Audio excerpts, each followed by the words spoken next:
On Wednesday, December 4th, Germany took the official decision to expel 2 employees of the Russian embassy. It was a response to the lack of cooperation the German government received from the Kremlin, following the murder of a Georgian man in Berlin. It is suspected that the victim was a target of the Russian security service because he fought alongside anti-Moscow separatists in Russia's autonomous region of Chechnya. The victim was shot in August in broad daylight as he headed to a mosque in Berlin.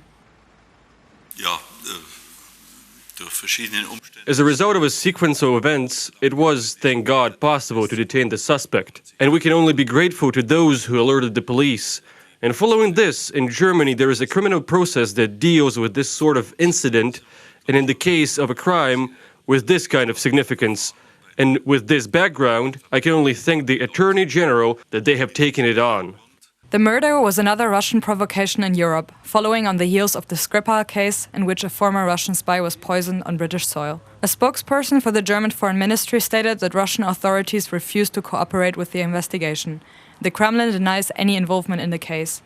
However, German prosecutors believe that there is sufficient evidence to prove that the murder was ordered either by Russian or Chechen authorities. The German Chancellor also commented on the events. Well, I am meeting with the Russian president next week, and I will let you know if and how our conversation went. In the first instance, we took these measures, which you know about from our press release, because we did not see that Russia was supporting us in clearing this murder. We are also, of course, in bilateral contact with our allies. On the eve of the upcoming Normandy Format summit in Paris, the allegations could potentially worsen relations between Russia and the West. The chairman of the Russian State Duma Committee on International Affairs, Leonid Slutsky, implied that these provocations would hinder the meeting's objectives. This pill, I can't call it differently, which has been presented by Berlin and most likely suggests some kind of provocation ahead of the Normandy Format summit, won't benefit this meeting, I'm sure.